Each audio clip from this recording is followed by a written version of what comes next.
Salut, aujourd'hui je te montre comment ouvrir ton premier compte crypto et comment configurer la sécurité de base et tout ce qu'il faut absolument voir dès le départ.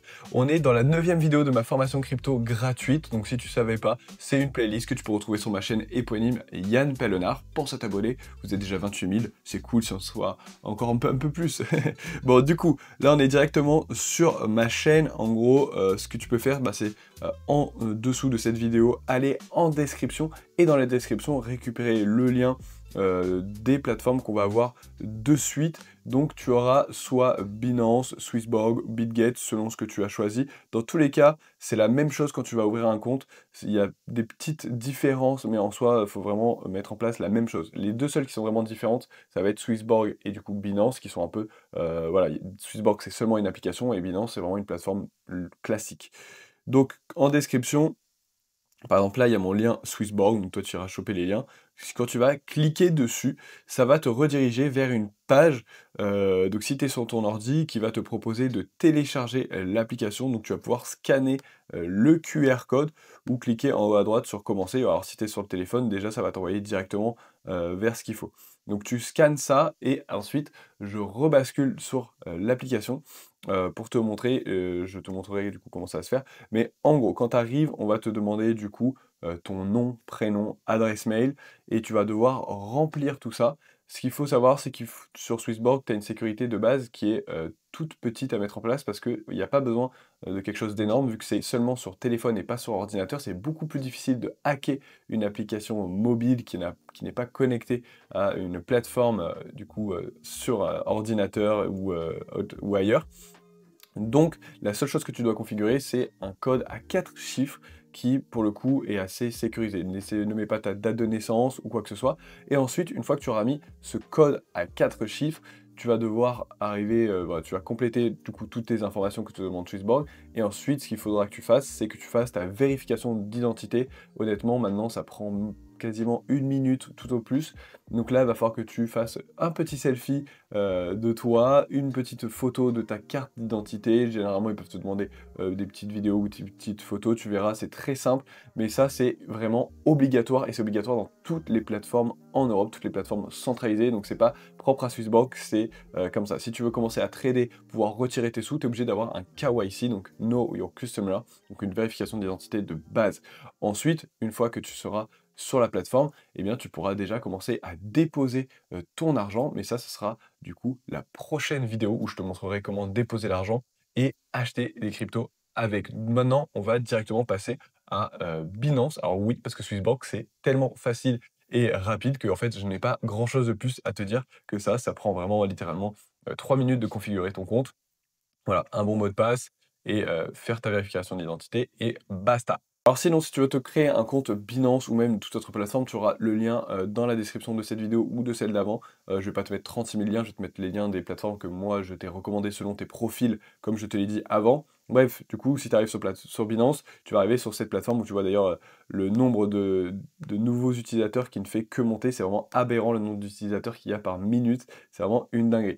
Sache que du coup, si tu ouvres un compte ailleurs, c'est exactement la même chose. Toutes les plateformes se ressemblent. Donc là, je te montre Binance en exemple, mais sinon, ça sera vraiment pareil. Donc tu vas cliquer sur inscription, classique, et là, tu vas rentrer ton mail. Donc moi, je vais te le cacher juste, voilà, je te laisse apparaître juste ce mail-là si tu veux. C'est d'ailleurs comme ça qu'on peut me contacter si tu as besoin, si tu es intéressé par la gestion de patrimoine aussi, ça peut être quelque chose, voilà, je te la laisse. Et en gros, tu vas devoir cocher la case, cliquer sur suivant, ils vont te demander des photos à vérifier, où est-ce qu'elles sont les voitures, tu vérifies, tu montres en fait que tu n'es pas un robot. Donc voilà, sur ton adresse mail, on va t'envoyer un code de vérification. Donc là, ce code, tu dois le rentrer. Je le rentre ici. Ça vérifie automatiquement ton adresse mail. Et là, tu dois créer un mot de passe. Donc essaye de créer un mot de passe le plus compliqué possible. Là, on parle de tes cryptos, on parle de ton argent. Donc déjà, c'est la première étape à faire, c'est configurer un mot de passe difficile. Et si possible, que tu n'utilises pas partout. Ou alors, crée-toi du coup un mémo de comment toi retrouver ce mot de passe sans l'écrire nulle part. Comme ça, tu es la seule personne à pouvoir t'en rappeler. Bienvenue à bord, avez-vous un parrain? Donc là, tu peux mettre oui si tu as pris mon code, ça te permettra d'avoir des frais en moins parce que je vais t'offrir, du coup, avec mon code, un peu moins de frais. Donc tu mets suivant. Et ensuite, tu vas arriver sur du coup une page de vérification d'identité. Comme pour Swissborg, tu vas être obligé de passer par là. Donc là, pareil, je te laisse remplir tes informations. Moi, je vais pas le faire parce que sinon ils vont bugger. Ils vont dire, ouais, il y a un deuxième compte au même nom de Yann Pelnard qui va se faire. Donc là, je te laisse remplir tous les trucs. Tu as juste à suivre. Pareil, c'est la régulation européenne, la régulation française qui oblige ça. Donc après ça, tu vas être obligé de passer par là si tu veux déposer des fonds, pouvoir retirer, pouvoir trader, enfin bref. C'est le processus obligatoire maintenant. Si par contre tu veux utiliser des cryptos pour pas qu'on puisse non plus te tracer, si tu veux le faire par exemple sans qu'il y ait de surveillance sur toi, bah, une fois que tu auras créé un compte comme ça, il faudra que tu passes sur la DeFi, sur la finance décentralisée, on en parlera plus tard dans cette formation. Mais là on va se concentrer là-dessus et je vais te montrer maintenant comment sécuriser ton compte. Donc pour sécuriser ton compte, tu peux aller en haut sur le petit bonhomme, et là, tu vas aller du coup dans compte. Une fois dans compte, tu vas cliquer ici à gauche dans sécurité. Bon, si tu es sur l'application mobile, il faut que tu cherches exactement la même chose, mais du coup sur l'application. Donc compte, donc tu vas sur ton profil, compte, sécurité. Et là, voilà, tu as plusieurs choses à mettre en place.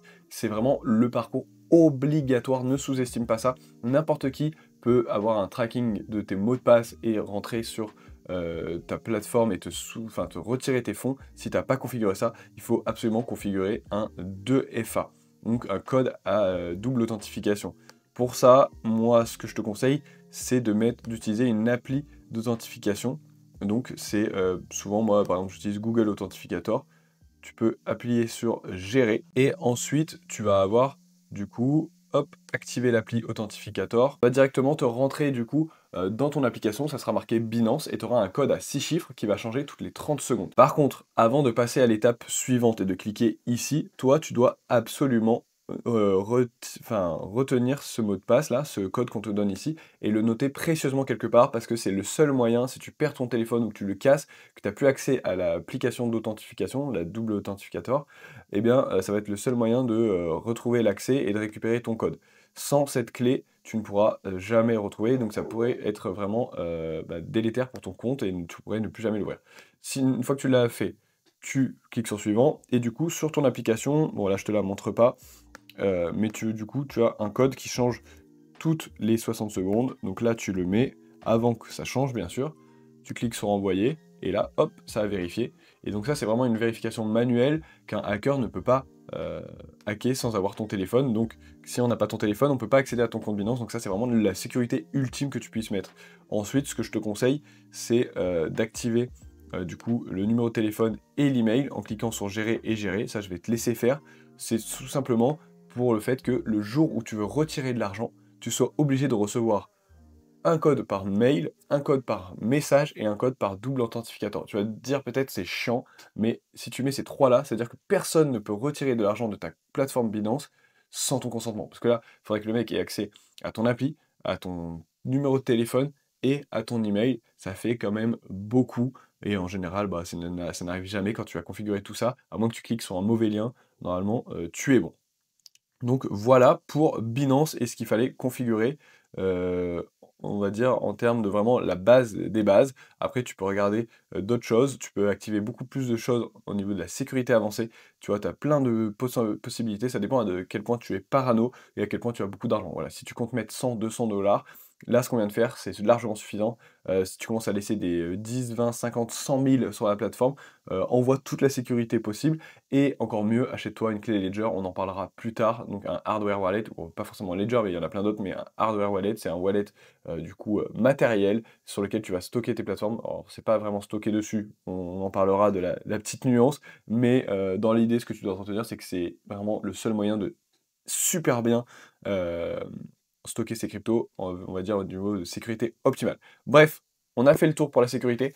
Prochaine vidéo, justement, je te montre comment déposer de l'argent et comment acheter tes premières cryptos. Il y a plein de façons différentes. Donc voilà, tu vois que c'est marqué acheter des cryptos, mais en fait, c'est pas si simple. Si tu suis le processus classique, tu vas te faire avoir au niveau des frais. Donc moi, je vais te montrer aussi comment payer beaucoup moins de frais pour acheter tes cryptos, notamment sur Binance.